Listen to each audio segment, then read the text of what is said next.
I've been exploring the subtleties of the masculine and feminine polarities within myself and their specific applications. My focus has been more on my relationship with the feminine right now, and I'm seeing profound shifts as I do this work with my relationship to my own masculine feminine polarity, with the men and with the women in my life, with abundance, with entrepreneurship, profound shifts, and naturally, I want to share. So, in this episode, I'm going to share a little bit of the tracking of my story, the work that I've been doing to retemplate my relationship with the feminine, how this shifts the cadence through which I live, and how I receive abundance. There's certainly application of this information if you're a therapist or a coach, you're a soul led entrepreneur. But anyone who's looking for more balance in their life, then this episode's for you. As I mentioned, I'm going to speak a little bit more to my relationship with the feminine. But in general, this is an episode about balancing the masculine and the feminine polarities. And it feels really deep, like I have a lot to say. Like this is part of my Libra nature, the one who balances the polarities. So let's start out by a fundamental understanding of what I mean when I talk about masculine and feminine and fundamental relationships with polarities and things of this nature. Most everybody, I'm assuming 99.9% of people who listen to this are familiar with the idea of yin and yang. Yin and yang are complementary opposites, and they're not truly separate, as articulated in the Taiji or yin and yang symbol, where there's a piece of the black and as to be completely distinct from one another. They're mutually arising. There's a relationship, and this represents many things. One is the masculine and the feminine polarities found with each individual. It's not that men are masculine and women are simply feminine. There's a relative balance. And there's some cool information that I'd like to share with you in regards to abundance later in this episode about fine-tuning that relative balance in very specific applications and approaches to how you work and how you receive abundance. But for right now, getting some foundational information of what I mean when I talk about yin and yang. When I explore this, my invitation for you is to think about where you land in these polarities. Now, it's going to shift from moment to moment depending on what you're doing. For example, yang is more associated with the linear mind, like science, whereas yin more associated with the non-linear mind and art. And you can look at that as a relative percentage. Where do you fall? Are you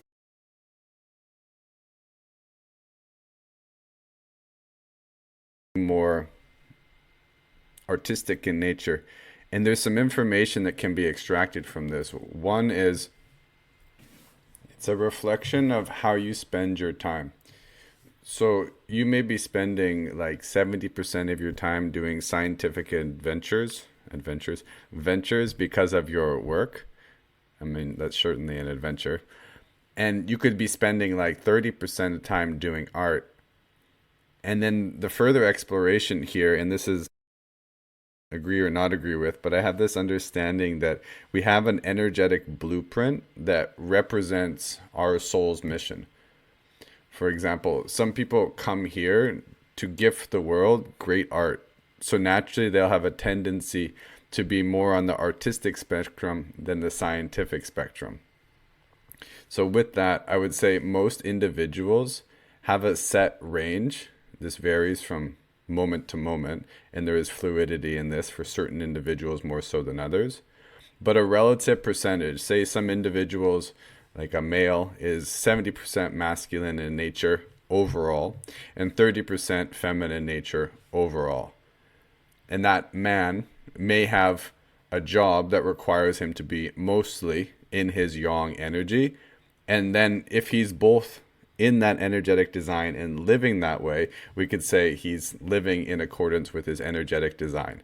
That blueprint matches up really well. But unfortunately, many individuals take 9 to 5 jobs that are very much out of alignment with their energetic design. Maybe someone is highly artistic, but they're doing a very linear job. So there's going to be a mismatch, which is going to put that individual environmentally and in accordance like their actions or out of alignment with their natural tendencies, which is going to create a lot of disharmony within them. They'll have to show up in a way that feels less easeful. So it will be very much effortful, like an effort to be somebody that they're not. Now, this isn't simply a black and white thing. You're going to fall into a 70-30% and be like that always. For example, in your intimate and romantic relationship, depending on if you're in the bedroom or if you're talking about finances, you may play different roles. There are certain individuals who pair up with their partners and they balance one another out. So like a 70% masculine male and a 30% in his feminine would pair really well for a woman who's his opposite, which would be she's 70% in her feminine and 30% in her masculine, yeah? But there's a whole lot of other cases in there. For example, if an individual is more like a 60-40 split, or maybe even closer towards a 50-50 split, they'll often attract a partner who's quite similar to that because they're more in the middle. There's more in this relationship. There would typically be more fluidity in the ways in which they can show up because most individuals with a 50-50 or a 60-40 relative percent of their masculine and feminine essences often will have more of a capacity to shift between the polarities. But that's not to say somebody with a 70-30% can't split.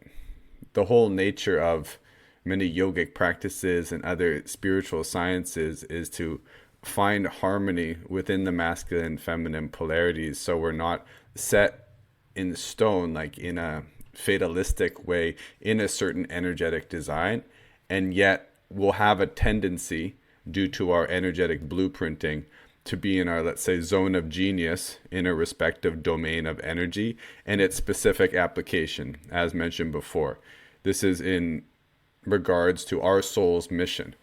So though an individual may have a certain mastery over their energy where they can show up really anywhere in the polarity scale if they need to, their specific soul's work may call upon them to have a certain way of relating. Most dominantly, you could have a 70-30% more in the masculine than feminine because of the way you show up. But then also you're dealing with somebody and you want to shift over more into your feminine so you can become more connected and receptive and empathetic rather than more systematic and in your doing nature, yeah?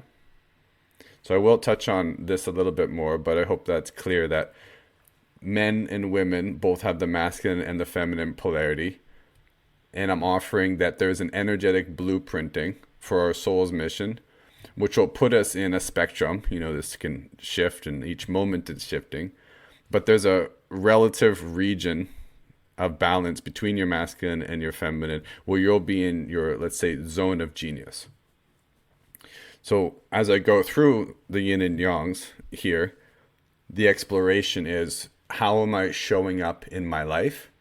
And is this representing my ideal understanding of my relative percent? And for beginning, you can try to just intuitively think of where your split is intuitively, 70-30, 60-40, etc., etc. Okie dokie. So yang energy is more associated, as I mentioned, with a linear, scientific, doing, external nature, whereas the yin polarity is more nonlinear, artistic, more associated with the quality of being in the internal environment. Now, yin and yang must be understood in context, because in general, let's say in terms of like meditation practice like yoga and qigong, typically the yang energy would be associated with stillness. This is like aditana when practicing vipassana meditation, where you sit without moving for 1 hour. you're not expressing, you're tuning in to fundamental consciousness beyond body and mind. And it's a very disciplined practice, yeah? Whereas if we go to the yin polarity of this, yin is much more movement oriented. It's expressive. It would be more like, beyond even yoga, it'd be more like dance. But then when we look at yang associated with energy, it's more external associated with doing and activity. So we could say that the yin polarity on that would be more stillness and resting in being. So it really depends on what we're looking at and how we create these polarities. So don't think of it too much as black and white. Remember? Black and white, and a little black in the white, a little white in the black. Now this information has depth in our psychology, our emotionality, and really our physiology, because we have two hemispheres of the brain, a left and a right side. There's some interesting research on a polarity between systemizing and empathy. So a more testosterone-filled masculine brain, and yes, testosterone is associated with the masculine nature, and oxytocin and estrogen and things of this nature are associated with the feminine polarity. I can add on to that. The doing nature that individuals have is more associated with action, not just testosterone, but also norepinephrine or epinephrine, and dopamine, which are motivators. They provide a lot of energy that helps out with goals and the motivation behind goals and the incentive to move. The movement systems in the body have dopaminergic relationships, yeah? Whereas a lot of the more being hormones, the ones that encourage you to be in stillness and not look for things outside of yourself or chase goals, would be oxytocin and serotonin. And with these, we have more of a tendency towards connection and empathy, yeah? So there's these interesting relationships between the hyper-masculinized, I hope you know what I mean, because I can't pronounce that word right now, which is dangerous because we're talking about masculine and feminine. So, pardon me, doing my best here. So the systemization is more associated with the masculine polarity, and there's this tendency to see things as objects and place them in categories or systems for application, and this is quite advantageous if you're very goal oriented in a linear way, because you frame your goal, you look at the actionable steps, and you make these kind of like action command sequences. Whereas the opposite of this is an empathetic drive towards connection, which isn't so goal oriented, yeah? Some of the research that I would read on this was individuals, like neuroscientists, studying the brains of individuals with autism, because an autistic brain, in some sense, said by this article that I read a long time ago, several articles that I read a long time ago, is more associated with more of this hyper-masculinized object-focused brain and less of this capacity to empathize. They see things more in neuroscience, what they call theory of mind, rather than understanding a person's emotions by connecting empathetically. They understand them through a theory of their mind. They say, oh, I can see that this person lips are downturned, which is associated with the emotion, like they're thinking what they're feeling. They're thinking to understand what a person is feeling through their mind rather than through their, you could say, heart or through their empathetic channels. Great. I think that's pretty clear. I think most people who are hearing this have a depth of understanding of masculine and feminine polarity and have an understanding of, you've probably seen these charts before, of black and white and all the things associated with yin and yang. So let's move on here.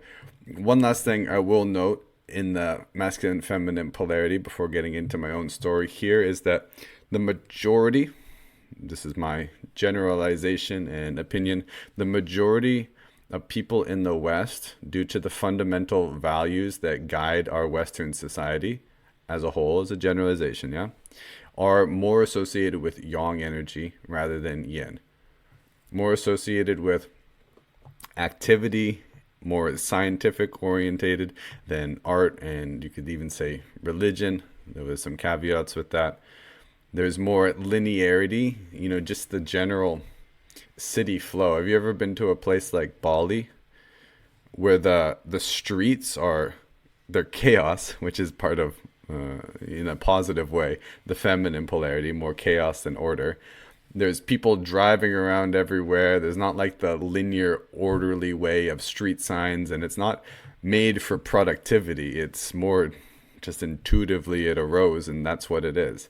And there's a beauty to that because the cadence through which they live in those kinds of places, Bali being one example, though it's shifting more and more as the West influences the East and the East influences the West, But there's a whole different feel towards the people, because these are the fundamental values of the culture being expressed and manifested in various ways.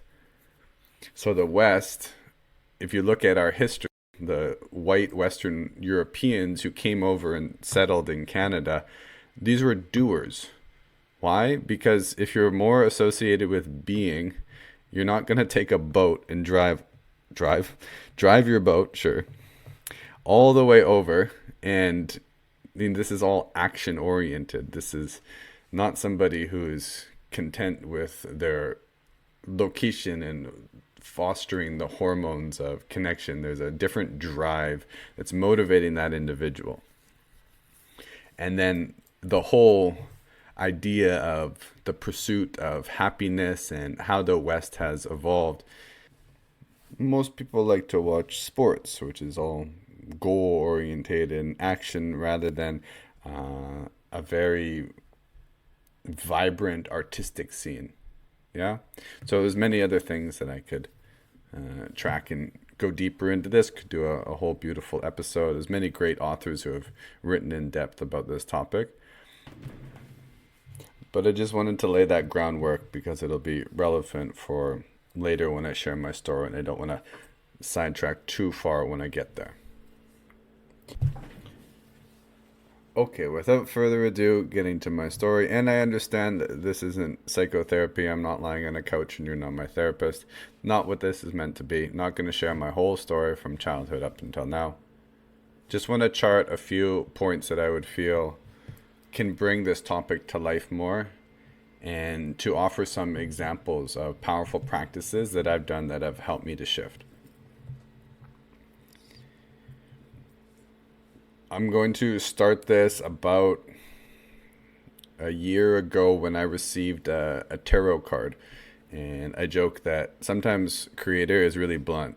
Sometimes you get signals from the universe and it's like, was that a signal? Was that synchronicity? And you're like questioning it. And then another time it's like a slap in the face. It's like, oh, this is what I need to do. Okay, thank you, Creator. I like clear instruction. More of that, please. So I got a card and it was the Chariot. The Chariot from the tarot deck represents the mind. It represents success. And the card had a specific message on it, and what was relevant for my soul at the time was that if I stay on course with the will and the discipline that I've offered, that success is imminent. Success is on the horizon. This is relevant for certain big projects that I'm launching and the general success of all the things that I'm pouring my love into, and they're flourishing. So there's a great fulfillment. And when I got that card, that resonated in a really deep way. I know that these shifts are happening. I can precognitively understand and feel into the big shifts that are happening in my life because my soul prepares me for these things. There's a shifting of my momentum, of energy, and there's a intuitive knowing when things are going to happen.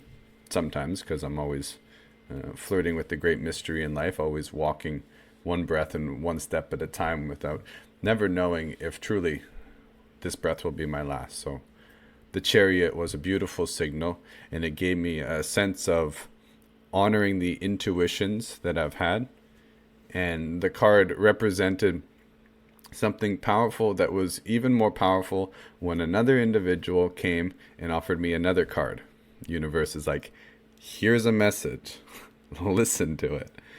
So I got the priestess. Now the priestess represents the feminine, represents the intuition. And the message from my soul in relation to the chariot in my life process was, yes, stay on course with your discipline and your dreams, and invite in more of the intuitive and shift more towards the feminine in your healing and in your work, and call into balance. Remember the relative percentages. Call into greater harmony your energetic design and how you want to show up in the world.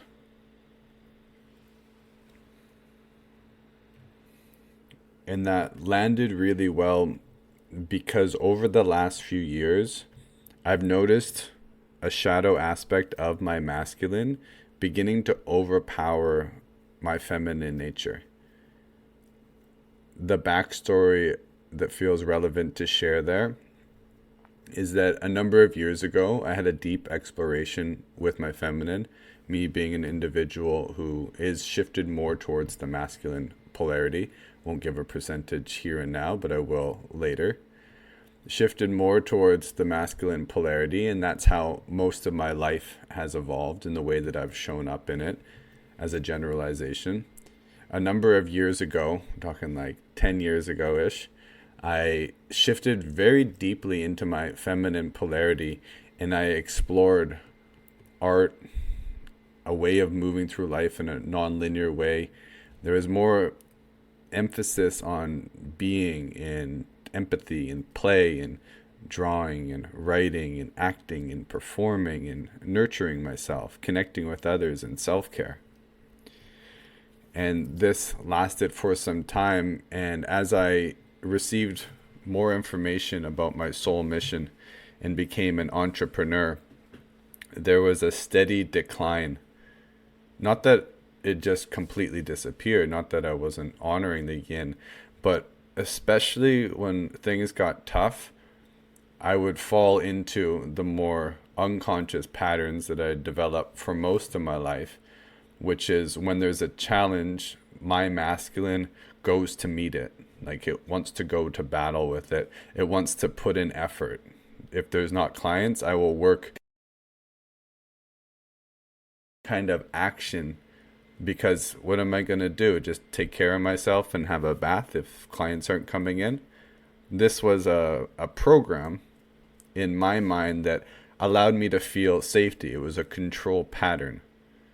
So there was a scarcity mind, and there was a relationship to that challenge. And the patterning that I've received from my early childhood conditioning was to act and continue to act. And that feels very justified, yeah?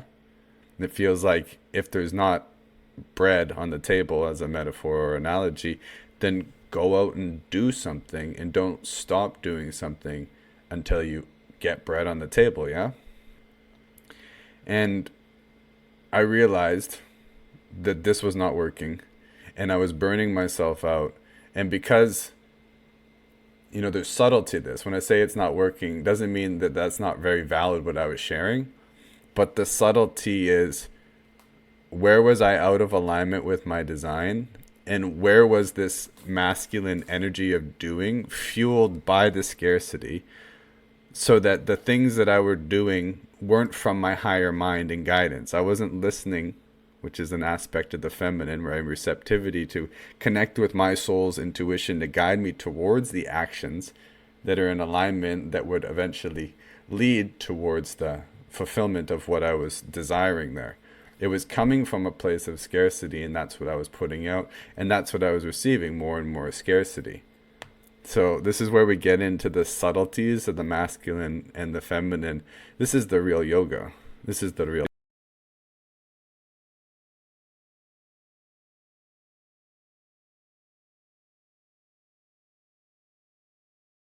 I can see how my practice over the years became more external, active, motivated by doing and wanting to get somewhere, and shifting out of the feminine polarity. Now, I've done a lot of work over the last years that have helped me continuing to shift, and I'm continuing to make those, but the more recent shifts were to get at that deeper impulse of fear related to scarcity and other triggers, and to allow space to honor my feminine and see it as a strategy. I've tried more times in the math than I have in a time when there's not clients, as an example, going off of what I've shared, to just calm down and focus on regulating my system till I'm in a state of being and I can act off of inspiration. And a great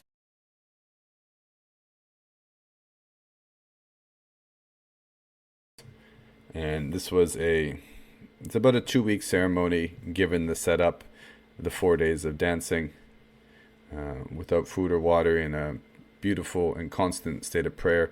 Not going to go into the details of the Sundance in this episode. And then there was meant to be 4 days of integration after, and then a returning to life. Now, I didn't have anything booked for the time after the Sundance, which for me is not normal. Being someone who is productive, verging on hyper productive, I plan my whole weeks, months, days with all the practices, all the to-dos. Very things have developed, and as I've become a successful entrepreneur, I continue to take on and balance more and more things. So to have a completely open September, it felt intuitive just to leave it, so I did. And then I came home from the Sundance and I was like, doesn't feel like I need to set up anything. And I'm very connected to my guidance because I just spent the last 2 weeks in prayer, and particularly 4 days of really intensive prayer, being connected to my soul and body. So I was like, I'm just going to go with this day by day. Okay, I'm still not feeling an impulse to pick up any clients or put out any information. Bills are coming in. That's okay. I can run things into the red this month. That's okay. My commitment was to my spirit. I was like, the most important thing right now is just for me to pray, just for me to meditate, just for me to focus on my practices, just for me to focus on living in alignment with my values. Because I had began to notice over the years, more and more, there were certain things based on fear-based programs within me that were pulling me out of alignment with my values of who I wanted to be and show up. Because I wasn't showing up as the person in my actions, I didn't feel like the person that I wanted to be. So it felt like success was becoming farther and farther away. Because despite any success, like paper and finance, if I'm not feeling like the quality of my being isn't who I want to be, because I'm not living in accordance with my values, then there's a higher level of harmony that could be achieved that I know I'm not fulfilling. And to the degree I'm out of alignment with my values, this is my understanding here is my soul has offered me these values, which are really clear to me, that I can articulate them in a very clear way of how I want to show up, because this represents something very deep, something fundamental within my energetic design that is most advantageous, just like the relative percentage of masculine and feminine. The values that I hold represent the individual that I am as a yogi, as a future father, as an entrepreneur, etc. So it's so important for me to live in accordance with these. And even though I was living in accordance with these to a certain degree and living in accordance with certain formulas that I share and teach with others, there's higher and higher degrees, a standard that can be set and acted upon. So this opportunity, and it ended up being about a month that I didn't take on, let's say, the worldly responsibilities of life, and I acted in accordance with my values and as best as I could. I followed the formula that I share with so many people to align, to take the time in each moment to align the heart, the state of being with love and excitement, and then to act upon it without insistence on the outcome, without expectation, and to cultivate my state, focusing more and more on the quality of my being and my state, becoming more and more grateful and receptive, and then to clear and create, to clear any limiting beliefs. So I had been tracking many fear-based beliefs that were enlisting old patterns that led me towards doing when there was more opportunity to be, to take care of myself and to act, to fill my own cup, as many people know. Best way to offer any kind of thing is to have a full cup from which to do it. And to create my life, to write the story in that most empowering way, from the highest perspective.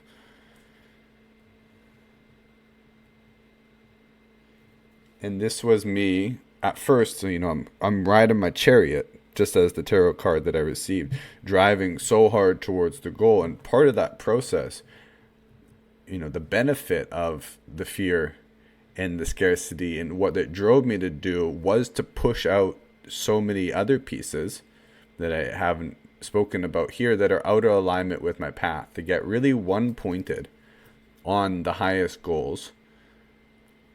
And now there was this beautiful opportunity to rebalance, to take an opportunity to deeply nourish myself in the yin, in the intuitive way of moving through life.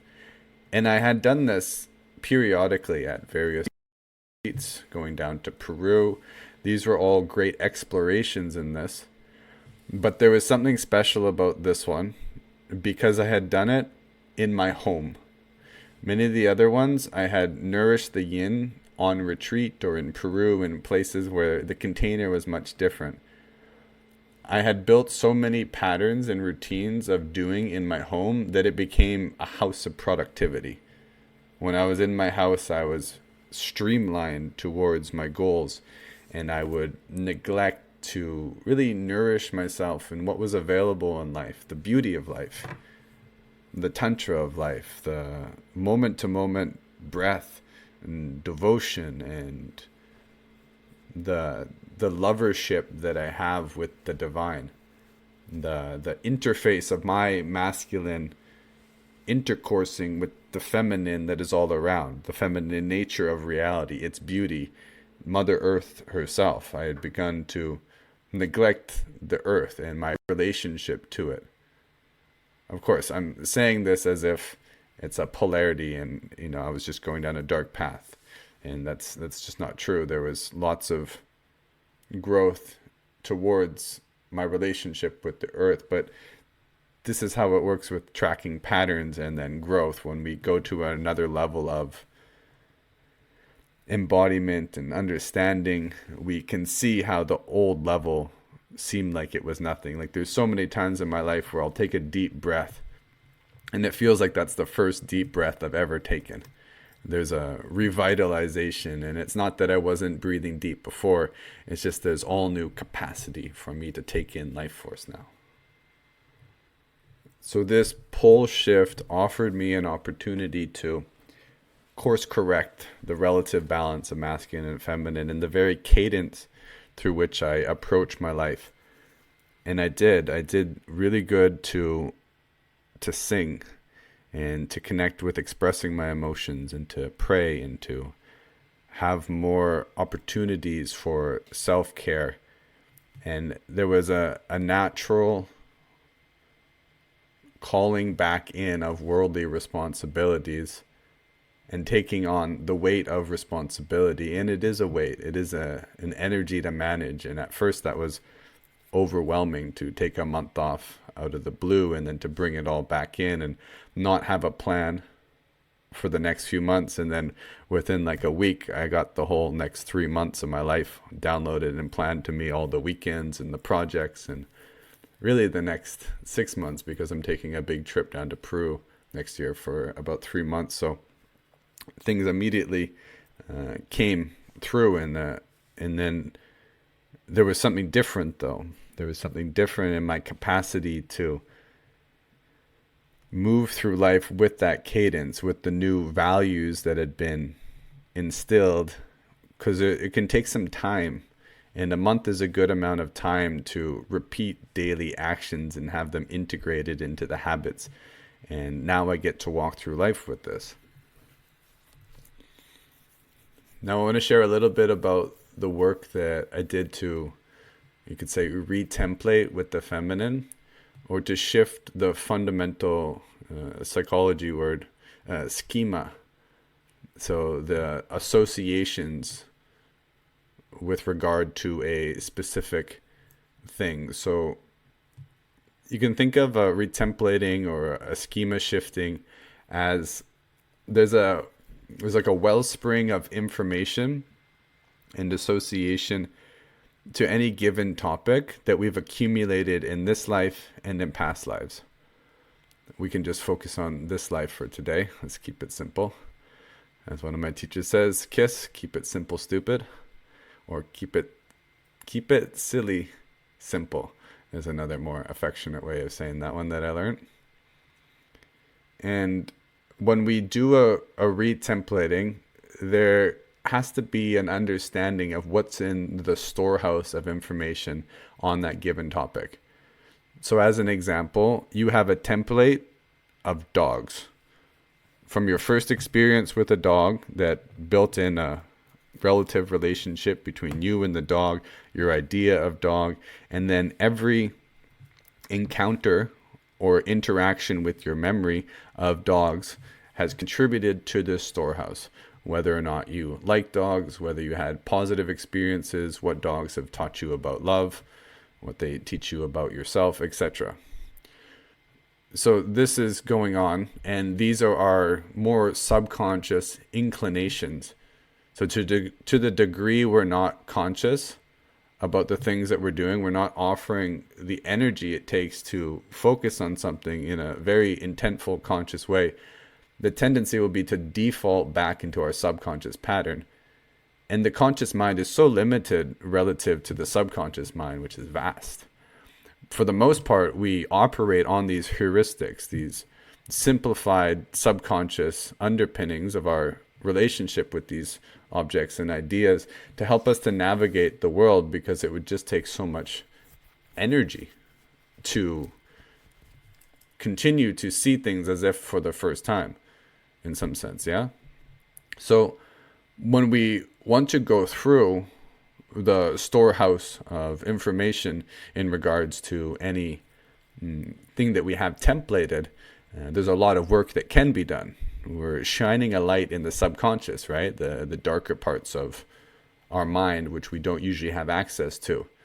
And with that, there can be extensive work to clear out any, let's call them obscurations, or things that are out of alignment with the way in which we would like to see them, or you could even say the way in which they are.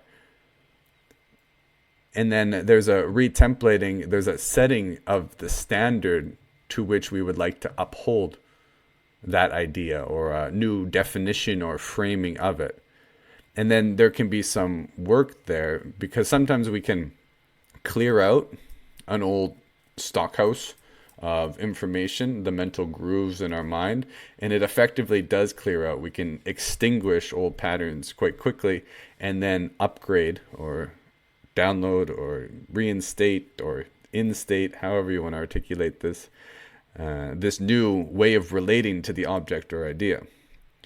But sometimes it takes time. It's like a gradual process that eventually shifts over, depending on what kind of process you go in, and really the power of your process and the energy that you offer it. So taking this in regards to the feminine, this is a vast storehouse of information. The very fundamental relationship to the feminine is not just with women, it's with the inner feminine. It's with the earth, Pachamama. It's with Prakriti, all that is the creation. This is a Hindu idea of the creator, the consciousness, the Purusha, and the Prakriti is the gross and subtle elements, the Mother Earth. These are all parts of the Great Mother.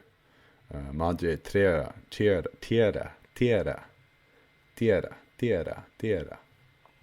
So when I see a woman who represents the feminine, this is true for all women, they are enlisting, or they're calling forth my schema or template of the woman, and they're acting that, and I'm perceiving with my projections, my biases from my past filtering, unless I'm wholly conscious, and to the degree I can gather my consciousness, which can be cultivated through practices like Qigong, or just the relative level of consciousness I have to interpret things in the now moment versus seeing them by the past.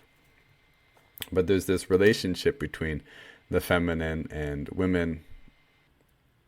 And I reconnected with somebody who was very dear to me, and they're the ones who inspired me about this retemplating. And she was going through a masculine retemplate. And when we reconnected, we recognized that this was fertile grounds for us to do together. And it just so coincided that I would also, in a short amount of time after that, see two other women that really, these women are some of the ones who are closest, sharing in a depth of connection that goes much deeper than many of the other women in my life. So they're really close to my heart. And taking on this idea of retemplating, my soul guided me towards doing a ceremony with each of these women. A ceremony to help retemplate my relationship with the feminine. And this is possible because life is happening now, right now. And there's an opportunity at each moment to recognize the past patterns and to clear them by bringing them to the light and by setting a new standard. And in this particular example, with these women who are very, very conscious, they allow me to be in the present moment with them. And that present moment is where miracle consciousness is. That present moment is where the repatterning can happen. And each moment spent in the present moment, repatterning that fundamental relationship with the feminine, among many other templates, can help to completely shift the programming, yeah? So with each of these women, we did a ceremony, and I listened towards my intuitive guidance as to how that would unfold. And with each of them, it was unique to our relationship. For one, there was happy, and a ceremony of sharing and support with emotional release and breath work. For another, there was bowing at the feet with cedar and offering of prayers, offering of gifts, blessings with water, sharing of song, sharing of mantra, clearing the energy centers, and declarations of me looking in the feminine eyes, looking in the most important women in my life's eyes, and enacting my role as a provider, as a protector, as someone who honors and respects. And to allow us to bring our relationship of relating to that standard of now moment, and to clear out some of the old stockhouse.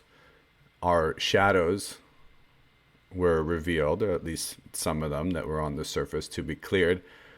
I'm not going to share the specifics of that, but I can offer that there was an opportunity to share things that were in the field, maybe partially consciously, but more subconsciously, that have more light on them. So there was an opportunity for a greater level of honesty, truth, and communication in regards to the patterns that felt out of alignment with the new model of how I wish to see women, how I wish to interact with the feminine essence. And I will share a piece of my own, so I'm not working with any of their psychic content, but I can trace this back, well, really from my childhood, as all these things go. But in a relationship that ended 8 years ago, I was distraught by how I had hurt somebody that I loved. And I promised never show up like that in a relationship again. And that inspired me to do, I committed to a year, but did almost 2 years of celibacy. And the celibacy acts as a powerful catalyst for healing because in the yogic understanding of our energy centers, the lower three chakras are related more to the ego and worldly experiences and desires, such as our relationships to money and sex and power.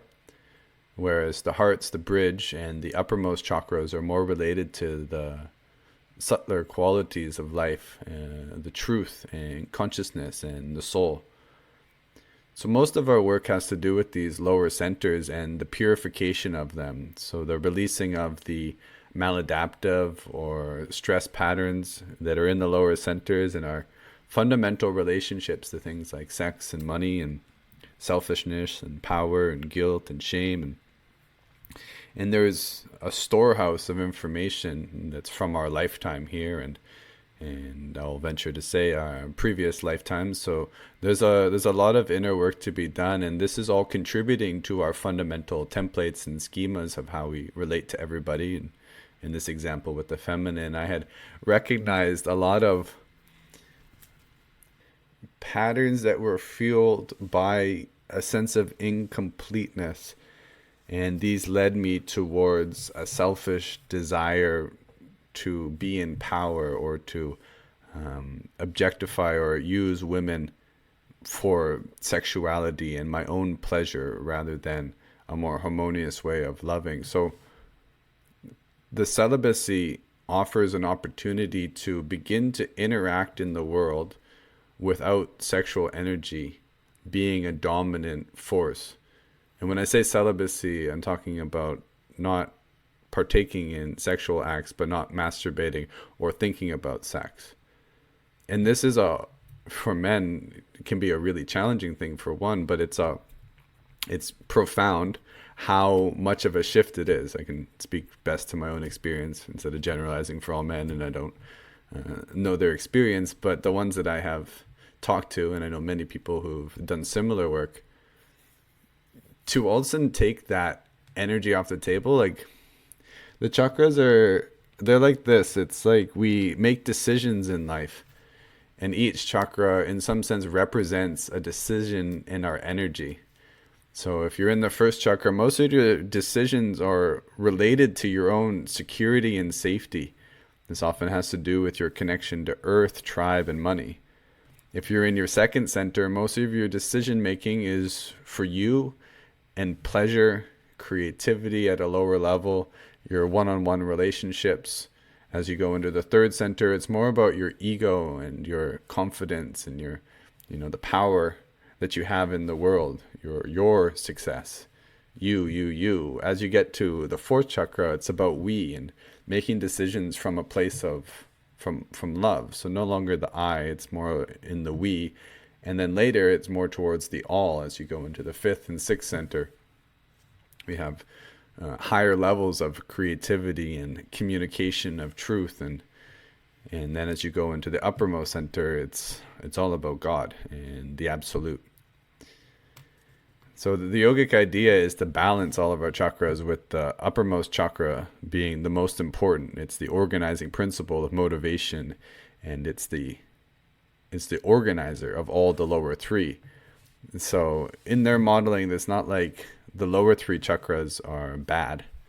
Money, sex, and power are not bad. But if you have your values in the correct order, God first, spirit first, relationship to the all, and everything is scaffolding down from there, any money that you get moves through you to the all. Any power you get moves through you into the all, and how much power any individual needs depends on their purpose and dharma.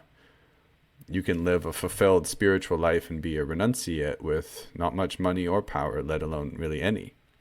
or you can live a fulfilled spiritual life with a very impactful business that inspires millions and provides for millions, even billions. It's not better or worse. It's all in accordance with our own dharma. And what's the line from the Bhagavad Gita? It is better to do your own dharma. It is better to do your own dharma poorly than someone else's dharma perfectly. I'm paraphrasing, but there's a pointing there between acting in accordance with our energetic design and our purpose as the most important thing, and everything for God first, meaning everything for the absolute. It's not just what's best for us, it's what's best for us and for our family and community and the earth. And ultimately that is what's best for us. There's a higher level of decision making, and this can be represented in the units of energy that we spend on these decisions. One of the things that I did when I came back from Sundance was I vowed to not worry about money, at least till my birthday. I put a date in there. Felt more tangible, but really it's forever. And to every time I think about, I'm not working this whole month, usually that would trigger part of that scarcity fear response that would put me into those old patterns of my masculine wanting to do. I go, what if I just see that for what it is and decide to just pray? And when I say pray, I don't mean, hey, Big Daddy in the sky, give me this. It means I'm going to connect with the ultimate force of the universe, the all that is, that creates universes, and this power that is within me and all around me. If it wants me to be in abundance and I choose to vibrate at that level, there's a capacity I have to work with that understanding of universal principles and managing my state to attract what I want, yeah?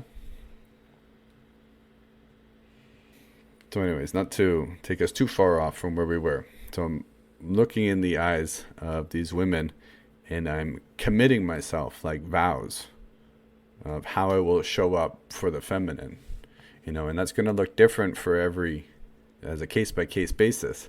When I say provide and protect, these are common words that a husband would speak to their wife. But there's an application for how I provide and protect for my mom and my sister versus any random woman. But there's a transitioning in responsibility that comes through committing to this, not just with your female partner, if this is your example that's relevant for you, but to all women in this way. And this is part of the retemplating and the power of it, because if you're in an intimate relationship with somebody, you know how close they are to your heart, and they provide to you something that is easy in the sense that God gifts us with certain people in our life which are so easy to love. They're in the heart already. There's no opening the heart. They're just in there. You know them as yourself, no question about it. You love them with, in as best as you can, the unconditional love that is possible. And then there are individuals which you keep on the outskirts of your heart, in the far off territory, not the pride lands, but in the elephant graveyards. And you can work with the people who you love so unconditionally. This is like metta Buddhist prayer. You start with yourself. And doesn't mean yourself is always the easiest person to love, but you start with yourself and the ones that you love most easily, and you begin to work out from those circles to the farthest reaches until you can extend your love to all beings and all people. So my retemplating with each of these women they're already in my heart. This is like, okay, I can show up in these relationships and I can play my part, because part of the exchange here is that they offer the light and the consciousness for me to show up because of the ways in which they love me. And that's the most supportive environment to do this kind of retemplating. This is why this is relevant for individuals who have partners who want to do this kind of work. And it was really special for me to do this with all three of these women, because it felt like, I even played this for some of them. I'll share a little bit of the extended story.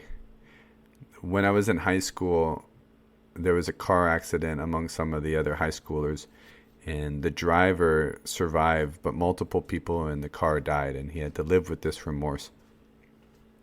And the whole school was shooken, as you can imagine. And we went to the funeral, and they played this song, and the song speaks about not getting the opportunity to say thank you before somebody passes over. And I realized that I hadn't done this with each of these women and with many women and people in my life, that I hadn't actually said, like I'd said it, but I hadn't shown it with my tears and with my emotions to actually be like, this is part of the gift of Sundance. Is when we Sundance, we don't eat or drink for a few days, and it puts the body into a state like it's dying. And there's an opportunity, as the body in some sense believes it's dying, to go through a process of dying and to come out of that choosing life. In Lakota they say Wani Wachielo. Wani Wachielo. Wani Wachielo means I want to live. And taking that experience like I've died, like I've shared in the podcast before, like I have died. I've had near-death experiences where I've left my body, and coming back with a level of aliveness to show up and to take the opportunity in relationships before it's too late in the physical to be able to share the heart and to connect on that level. So I had this beautiful opportunity to tell each of these women how much I love them and how much they mean to me, and open my heart to them, and for them to hold me in that space and to share their heart. It was the catalyst that allowed for so much old conditioning, pairing this with the promise, like a vow of marriage with each of these women, but not just for these women, and they're so special to me, but for all people. And quite soon after, I actually had opportunities, as God gives us opportunities to show, just beyond what we say, there will be opportunities to act upon either the old conditioning or the new. And I had some challenging, in the sense of not positive, how things initially hit as positive. Everything it's good and bad and how we relate to it, of course, but not initially positive, to give you a proper understanding of what was happening. And I had an opportunity to hold a very beautiful and special person in my life, and immediately I was like, wow, I have this opportunity to provide, protect, and honor and respect someone really close to me, and to do it from a heartfelt place. And when the things were happening, it felt so easeful. Like, it wasn't my mind being like, this is what you should do. This is like, the heart doesn't want 10,000 things. Mind wants 10,000 things. The heart just wants one thing. And that's to love, to be, to know, to feel love. And there's the guidance that comes from that. And I felt the ease through which I handled this situation and showed up as if God was working through me. I mean, literally. That's, I'm not breathing this breath. It's the divine creator breathing through me. And as best as I can get out of the way, and a lot of that means the ego and the mind, to allow the natural inspirations of the heart to guide, that completely shifts everything. And this is what has been happening. This is the profound change in the cadence in my life, in the relationships that I have with women. But as I mentioned, it's not just about women. This is a fundamental relationship with myself. This is the real yoga. I saw how out of alignment I have been with my practices, because we pick up patterns in the practice of yoga, things that we do every day that we notice, because it's not about becoming flexible. It's about knowing the self. It's about surrender, Ishvara Pranidhan, to the highest. So me calling in greater harmony within the masculine and the feminine allowed me to balance out my system, allowed me to listen deeper to parts of me that had been nagging out. Like the pain teacher had come and visited me, and though I was applying practices, I was doing things that I thought were helping, I wasn't actually getting to the root of it. That took another level of listening, as things always do, right? Another level beyond what we've been doing to overcome the next new challenge. So that completely revolutionized my practice. And then my relationship with the feminine, which is relationship with the earth and abundance. All of a sudden, clients started to reach out because I've magnetized my heart. A lot of the content that I was putting out, though intentionally there was a desire to come from a good place, there was an underlying current of the fear and the scarcity through which I was creating things. And that's all an obscuration in the love and the truth of that intention. So I'm acting with a greater level of intentionality and inspiration coming from a place that isn't so rooted in scarcity, and things shifted before I shifted things in my mind before I saw them in the world, which is really important because that disentangles me from the external circumstance of the relative amount of money or whatever process you want to track that may enlist fear. I'm just going off of the one that I offered as an example, which was something that motivated me as a solo entrepreneur to disentangle my relationship with finances or the success, the ebbs and flows, highs and lows of my business with my mental emotional state. And there's a whole new anchoring in the true north compass of my heart and the clarity that comes like clouds parting in the sky for me to see my dreams and to take inspired action on them with a greater level of trust, especially with the disentangling of limitation that comes from feeling of not having enough and the other entanglements of lower level desire for pleasure. I mentioned the energy centers, the lower ones being like choices, and we're sending units of energy down there. And if we're too much in the lower centers, pursuing it's like selfishly, like just at the level of the ego, power and money and pleasure, then that's where we're going, just at that level.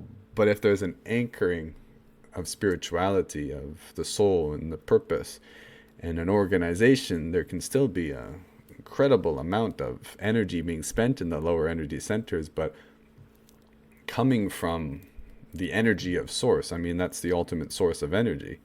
It's the ultimate resource. It's the source of all of life. And the energy, if we're just playing at the level of the ego, is the energy that gets confused with the energies in the environment. If you're just at the ego, you're like, money is power, and that's a certain kind of energy you get, and sex is power, and these lower things where there's an unlimited amount of spiritual will and resolve to change and to be a different person and to see, and really ultimately to be conscious and present in the moment, so that the past patterning isn't the limitation. And well, it is a limitation, but it's like working out. We're always working with our limitation, but we're expanding beyond what was. And I get to relish in the satisfaction of not passing on so many patterns that are out of alignment with what I want to be as a parent.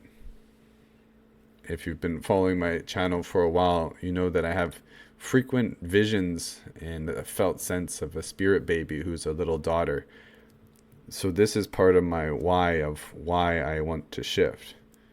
Selfishly, of course, for me and for my partner, and also for my future baby daughter, and for all of the feminine, for the earth. But the baby daughter is a very, very unique one, I guess, because of its far removed nature. It's not just like immediate benefit for me, right? It's like I'm doing something for something that right now is just an idea that I don't even have true certainty in terms of tangible certainty of its eventual happening. It's just spiritual knowing and recognition. So there's something profound in that, and something beautiful. And as I anchor more and more of my motivational mechanisms towards pure and beautiful thoughts like that, I'm taking them away from where they're more habitually situated, which is selfish, and towards just self at the level of myself, because ultimately selfishness is capital SELF. Selfishness is like giving towards it all, but you know what I mean when I say selfish and selfish, yeah? I hope y'all speak my language. So I want to touch back on the relative percentages of masculine and feminine within each individual. So the stressors that I had mentioned before had been encouraging me, pushing me, I don't know how you want to express that, towards like a 70-30% split, me more in the masculine, less in the feminine. And that caused me to do quite a lot more than what I feel is my energetic design, which I'm operating now at more like a 60-40, give or take 5 to 10% depending on what I'm doing. Because I do so much intuitive work and because I have such an artistic and creative impulse, what I was doing was working a lot linear and writing and doing things like writing prose, of course, not poetry, that pulled me out of what feels more harmonious within me. And because I was neglecting some of the things that cause great balance within me, like singing and expressing, because the pattern that I was in was I want to create more financial income and get clients. If I put out content, then this is like, feels more directly related to that, yeah? Feels like a call out. I'm making an offering to the universe. This is what I want, and I'm putting that energy out there. Whereas if I just go draw a picture, what does that do to actually make me money, yeah? But I didn't understand. I didn't understand it till I actually tried the strategy of balancing out my masculine and feminine to a greater degree, because I was in the fear-based conditioning. It didn't allow me to see the big picture of all my goals and who I was, and that I operate best in my zone of genius when I have a healthy cadence between drawing. And the thing is, you don't know until you go.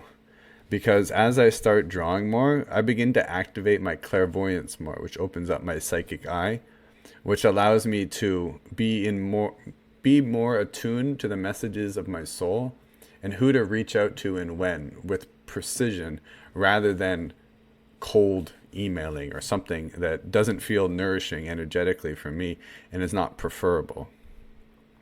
And as I sing more, I clear out more emotional residue and old emotions. And eventually, I do sing in ceremony already, but this will be a part of my offering. So it's important that I work on these things. And as I begin to become more and more in harmony with myself and my preferable life, there's this balance. Venture with me here. So the way that I see manifestation is different for each individual, depending on our energetic design. Individuals who are more in the masculine polarity will benefit in their manifestation practices if they're more in alignment with, like, this is my goal. You get really clear on it, and then you take actions, which are your offerings to the universe. And so shall you put out, so shall you receive. Yeah? Whereas the feminine way of manifesting is, this is the future. It may or may not be clear what you want. More about the actual state that you're in each and every moment. And if you're vibrationally compatible with the person you want to be or with the respective goal. So if you want to be a Qigong teacher, you have to feel like a Qigong teacher. More important than doing a Qigong training and at the end of it you still feel like an imposter. Now, of course, the understanding is we both have a masculine and a feminine polarity. So these are both going to be at play. The more that I take actions, practicing Qigong and teaching Qigong, I'm going to feel more like a Qigong person, yeah? But depending on our relative masculine and feminine polarity, we're going to shift. If you're like a 90% feminine woman, 10% in your masculine, you're nearly all, about your state and cultivating your radiance as a feminine being and embodying the energy that you want to show up in. And then the whole universe will just bow down to you and give you exactly what you want when you're living in accordance, if that's your actual design, with relationship to your dharma and your purpose, yeah? The inverse is like, if you're a masculine in the 90-10, you're all about action. You're all about doing. You're going to do as much as you can. You'll be a great productive human in this world. Probably like, I don't know, manifester, generator. What's the one that does all the doing? That one. It's not me. It's not a reflector. I'll tell you that. So everyone's got this unique one. Now, this is the fine tuning of the subtleties of masculine and feminine polarities. There's a lot more examples, but we're just going to go over this one in this video, is fine tuning that strategy. So as I shifted from 70-30 to 60-40, I have a lot more come in, and I feel much more embodied, regulated, and the whole balance of my life is shifting because of that. Which is fascinating for me because the last few years I've been doing a lot of healing work with my masculine. And this has a synchronous relationship with my father getting cancer and the amount of emphasis that had been on father healing and relationship with the masculine healing. And I feel that shifting. Thankfully, my father is doing quite well, though there is some stuff showing up now with the feminine women, the females in my family line. And I feel this natural shifting in myself and in how this is going to show up in my life. All the expansive men's work that I've been doing, everything has been so much more masculine focused for various reasons, which is a really beautiful thing to feel the pull shift. And in the last few years, particularly in the last year, I got really clear on a big piece of my legacy, which is the holistic energy medicine system with the Wuji internal art, which harmonizes yoga and qigong. So I have my own school coming out with the holistic energy medicine, which utilizes some of the teachings from the internal art that I'm creating, but there's more development of the art coming. And this represents Om. This represents Shivaya, a homage of my name Aya towards one of my archetypal figures.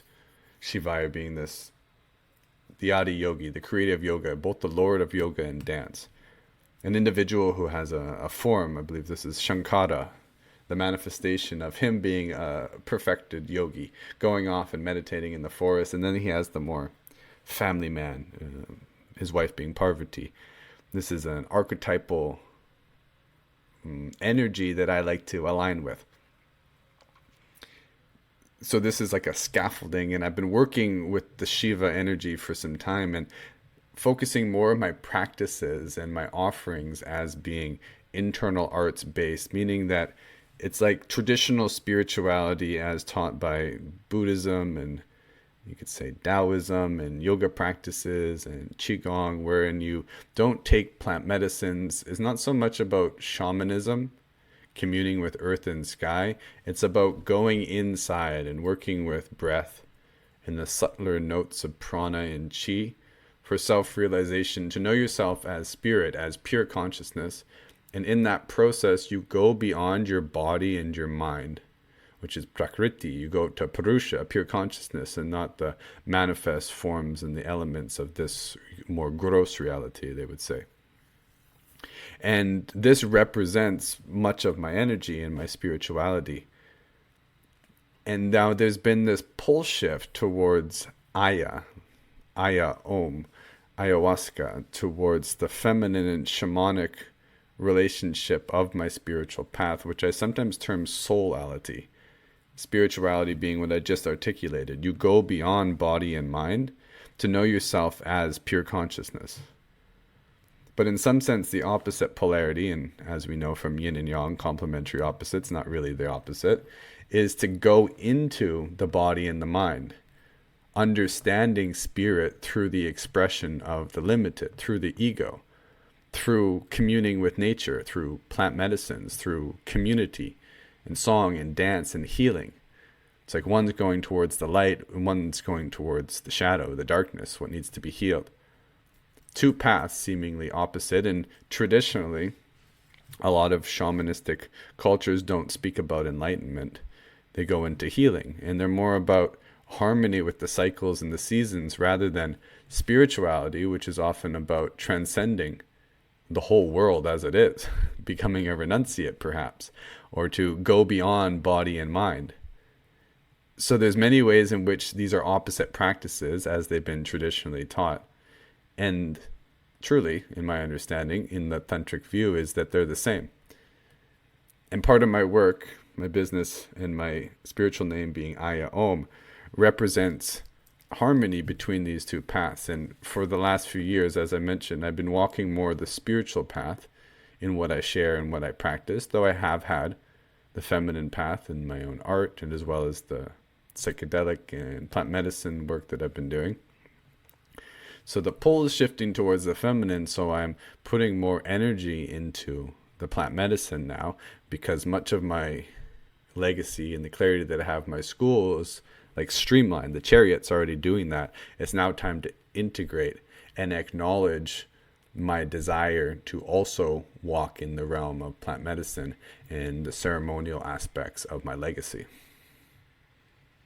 And I couldn't see a lot of this because I was afraid to admit to myself that I wanted it because of various limiting beliefs and, let's say, templates that I had around shamanism and other things, as well as these roles of showing up in community ceremonies would ask that I need to sing and offer my expression in various ways. And the meditative practices, as good as they are, mantra excluded, which I hadn't been focusing on as much as I am now, are all about detachment. So it's not so much about developing a way of showing up in a community, in a ceremony, in a way that's like heart-led and heartfelt. And this was a big block for me, because detachment is great if you're a monk and your sole purpose is to connect with spirit beyond body and mind. But if you're going to develop an ego, be in society, have a family, and offer community and ceremony, there's a whole set of lines of development to be partaken in, the soul coming in and finding expression through various different avenues, such as the singing, expressing, rapping, drawing, writing, prose, poetry, acting, performing, dancing, nurturing, connecting, self-care, play, all these things. So it's a time in my life that's very exciting. I feel like I've pulled together two important pieces. Of course, these are the masculine and the feminine, but many different disparate parts of my life, which in some ways had haunted me. That phrase,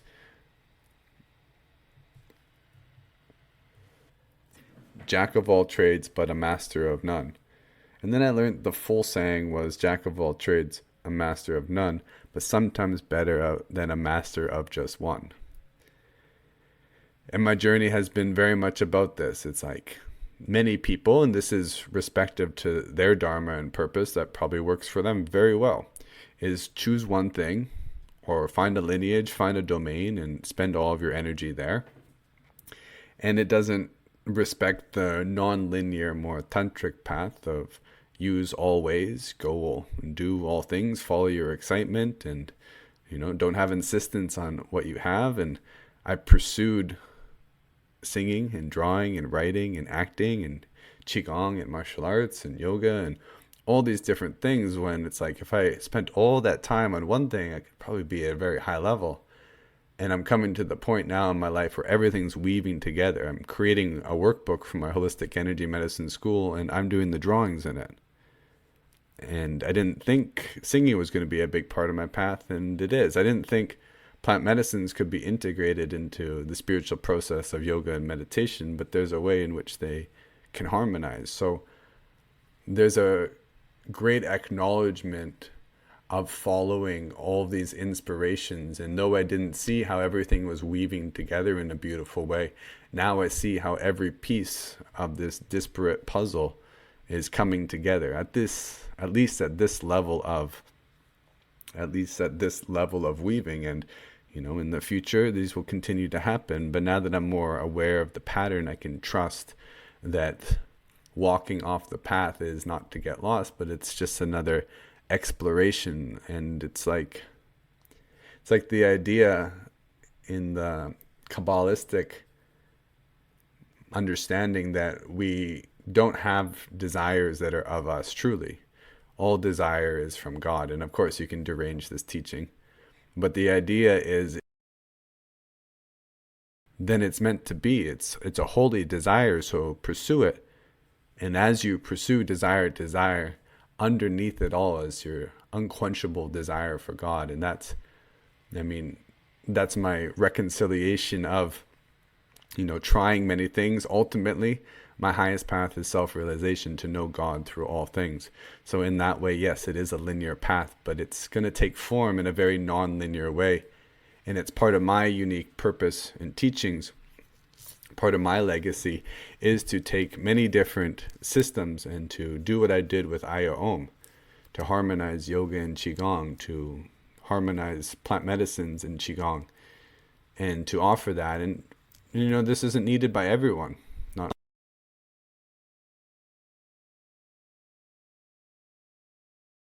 minds, having a more conservative way of viewing. And then we need individuals who will create and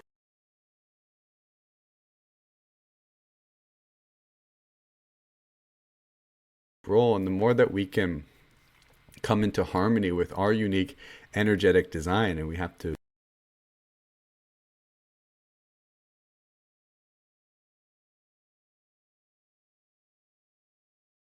of doing the imbalance and the healing work that needs to be done with the feminine, how imbalance the masculine and feminine for the controlling masculine to do, to prove to oneself to oneself, to be motivated by fear, all of these things. So this is feminine right now in the beautiful shifts it's having in my life. It feels like a lot of harmony, a greater capacity to be still and in my masculine. Because ultimately, the yin nourishes the yang, and the yang nourishes the yin. All this work I'm doing on the feminine is work I'm doing on the masculine. Of course, there's a greater emphasis on the feminine, but everything is at a higher level to be viewed as one whole, as all contributing towards the all. So this retemplating work is, I feel like it's a bit of a cultural buzz, different words. Age of Aquarian, we're shifting more into balance, and what has been more traditionally imbalanced is the relationship with the feminine. So these things are very relevant, and an invitation to explore something like the retemplating ceremony that I did with someone who you love really deeply, to set that higher standard of seeing one another at the level of soul, the recognition of divinity in one another, like sacred masculine, sacred feminine. This asks that we go beyond ego. It's an ideal, it's something that we can aspire to. Doesn't need to be a performance or a perfection, but a practice. So we set this standard as an opportunity to see where we're out of alignment, because we don't want to hurt the ones we're most close to, of course, and we don't want to hurt anyone. But the people who are closest to us, especially if you've met your soulmate, because your soulmate isn't just your happily ever after. It's the person who's going to help you to see where you're most out of alignment, because they're the true divine mirror, and they have a lot of access to see you, not as other people may see you through their projections, and they may think you're so great, and your partner may see all sides of you. So you see your greatness, and you can see your devil, and if you're soulmates in a beautiful relationship, then they'll love you for who you are at all those levels. And that doesn't have to be in relationship. Relationship is just one of those pivotal opportunities to be in communion with somebody where that bar is set and expected upon based on how our society views those relationships and the standards we set with marriage. But as I did with 3 beautiful women in my life, people that there's soul recognition with, where we're meeting and vibrating at the highest that we can in those moments because of our recognition of our own soul and our soul's purpose in those individual relationships, that there's something bigger. And that for me was the anchoring point of those relationships. It wasn't just about us relating. It's like this relationship in the divine drama, the things that happen between us is significant for all my relationships and for all people, even for my family line, even for my future daughter. And there's a deeper purpose that drives each of those relationships. That once again is the organizing principle and the motivation. It acts for the motivation to change and to offer a level of consciousness, to be in the present moment, to do this continual retemplating. So it's very special, and as I mentioned, it can have dramatic shifts for you and your comfortability within yourself, being at home in your own skin. For healing sexual energy leaks and the things that we do to try to have power in relationships between masculine and feminine, which is external between the men and women in your life, and internal within the own battles within yourself. And this is so relevant for the Western culture and what we're going through. If you look at history, you see a parallel between ancient China, when they were into Confucianism, which is very masculine and rule-based, and then Taoism came along, which is much more feminine, and it was the medicine that they needed to shift into greater harmony. And the same pattern is happening in the West, where we become more doing oriented, and the revolutions, just like in the 70s, that had some floppiness to it, but the psychedelic revolution and the art that was coming in, the non-linearity, we're experiencing another psychedelic wave coming in, and an increased rising of the feminine to bring about balance in our society, externally and internally. And ultimately this is done within ourselves. The best place to start, and the most profound place that we can offer our vibration, is to call into harmony the parts of us that have become unintegrated and imbalanced, and to retemplate this to know ourselves, as the highest, to know ourselves as the all that is. So my prayer is that you find this healing within yourself, and I'm grateful that you offered me this opportunity to share my story. I guess it was a little bit like I'm in the psychotherapist chair, but I hope it was more than that, a more equal exchange of masculine and feminine, of sharing my heart and connecting with you on these levels. I'm going to continue to ride my chariot and be my priestess, acting intuitively, and I would encourage you to do the same. Have that vision, the precision of what you want, and to the degree you're in your masculine and feminine polarity, if you're in that masculine, go get it, go do them actions. Be really clear on what you want. And if you're in the feminine polarity, well, you don't need to worry too much about the goal. The goallessness, the purposelessness. How do you want to feel? How do you want to move through this life? That's your experience. Thanks again for listening. Aya Om.